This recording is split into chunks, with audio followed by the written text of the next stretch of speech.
Welcome to the Fifth Estate, a conversation between young African scholars from the Fort Hall School of Government and Professor Mutahi Ngunyi. This Sunday, our submission is radical. We want to announce to the nation that voter registration was a total waste of time. Literally. It changed nothing. It altered nothing. It did not take us forward. It did not take us backwards. It was just there. A total waste of national imagination. But on this, we could be dead wrong. And if we're wrong, we do not choose to be right. We expected magic from this man they call Baba. But the more things changed with this registration, the more they remained the same.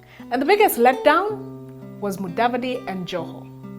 According to the IEBC figures, Mudavadi was exposed as a parasite and Joho as a man whose gift is nothing but running his mouth. Consider the facts with us. Because of Mudavadi and because of Joho, NASA has lost its chance to catch up with Jubilee. The two failed to register close to 2 million votes, and they failed to do so because they are parasites. Without Raila, NASA is nothing. In fact, Mudavadi regained his relevance not because he created NASA, but because Raila endorsed NASA. In sum, NASA, Mudavadi, and Joho are nothing but blood-sucking creatures. They are leeches that suck life out of Raila with a sense of entitlement. And this is why they each had no motivation to register the extra 2 million votes in Western and Coast. According to them, Raila will take care of the shortfall they failed to raise. Put differently, the two are nothing but spoiled political brats. They let Baba down. What about Kalonzo? Is he also a parasite on Raila? According to historical records, Kalonzo was Raila's boss in the 2007 coalition arrangement, and this is a constitutional fact. But Raila disputed Kalonzo's supremacy at every available national moment. In fact, Raila battered Kalonzo into a position of an inferior boss. And because Kalonzo is a Baptist and a Bible-reading Christian, he succumbed to this abuse. This is how Raila became his illegal technical boss in the Kibaki years. Kalonzo, our full vice president, was bullied by Raila into believing he was inferior in form, history, and position. And in this state of inferiority complex, Kalonzo submitted to the authority of Raila. Then in 2013, Raila made a generous offer. He promised to make Kalonzo his deputy president the way Kibaki had made him his vice president. And to this useless offer, Kalonzo cried with happiness. If Mudavadi, Wetangula, and Joho are parasites who suck Raila's political blood, Raila is the parasite on Kalonzo. Because Kalonzo is a battered man, and the abusive partner in this relationship is Raila, our support is for the weak. We stand with Kalonzo. In particular, we say no to domestic violence in political households like NASA. If Kalonzo was Raila's boss in 2007, but was battered into becoming his assistant in 2013, the domestic fights have moved from the physical to the psychological. Last week, they argued that Kalonzo was about to betray Raila, and if he did it, the combination would abandon him. That was in the formal media. This week, they took the battle to the social media. They told us that Kalonzo had broken NASA, and everyone has called him a traitor. This attack on Kalonzo is meant to achieve two things. One, isolate him so that Mudavadi takes his place in opposition, and two, shock NASA into the possibility of a betrayal by Kalonzo. With this shock therapy, NASA should not be surprised if Kalonzo betrays them. Whichever path Kalonzo takes, he is cooked. And the bully here is Raila. According to the latest IEBC figures, Jubilee gained an extra 888,000 voters, while NASA gained an extra 814,000 voters through registration. But if you subtract 800 from 800, the answer is 0. And this is why we are saying that voter registration achieved 0. Put differently, Uhuru did not win over voter registration. What actually happened is that NASA lost. And this is why I must give them unsolicited advice. over this election. What they lost in registration, they must gain in voter turnout.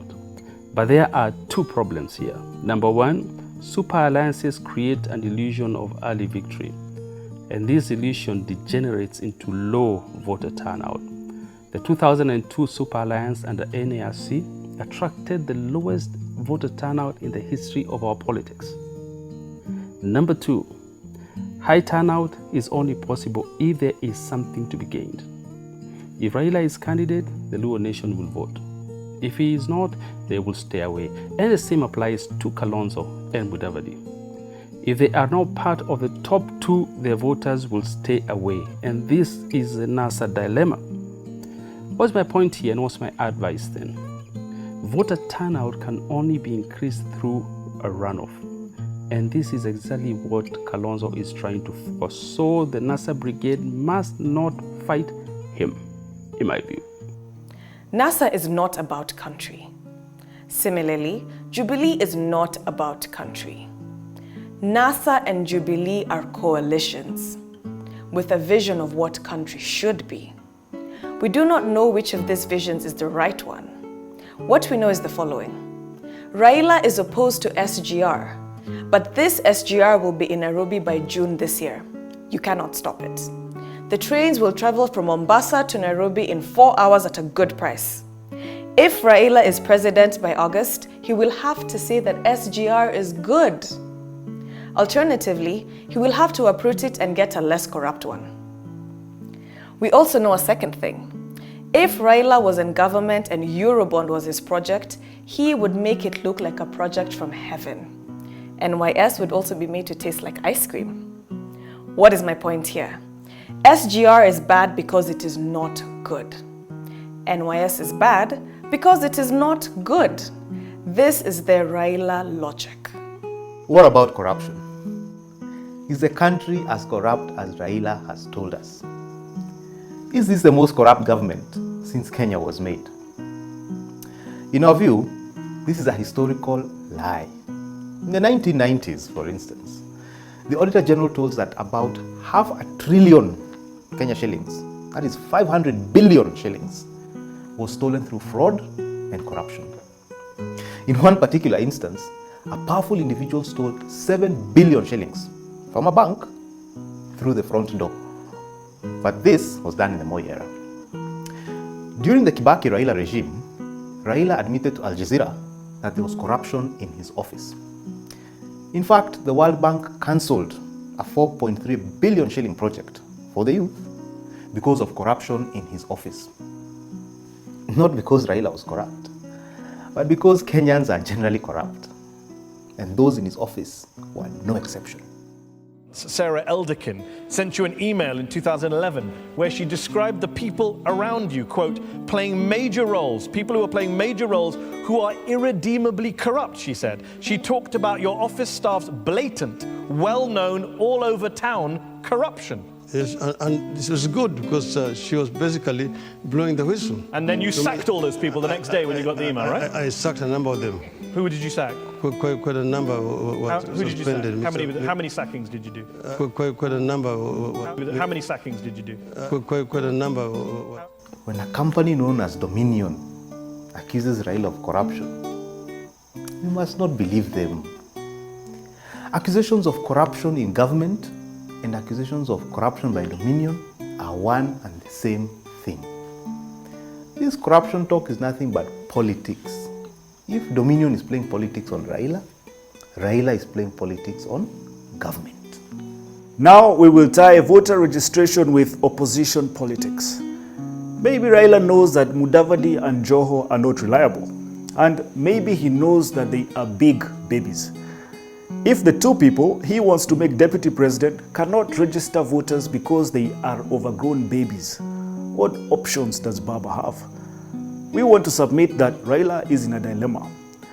Maybe he will win, but we doubt it. If voter registration is not in his favor, he has to execute an alternative plan. His alternative plan borrows from Nazi Germany. Disturbed by the Jews, the Nazis had to construct a narrative that opposed the existence of the Jews. Hitler convinced his followers that the Jews had a stench. They had a strong smell that no other human had. He even mobilized the Nazi scientists to study this foul body smell. Of course, he was wrong. And this is the Raila approach. If he cannot get the presidency, he will convince us that everybody has a stench. He will even get his scientists to study it. This is how he has poisoned our minds to accept negativity, to accept that government has a stench.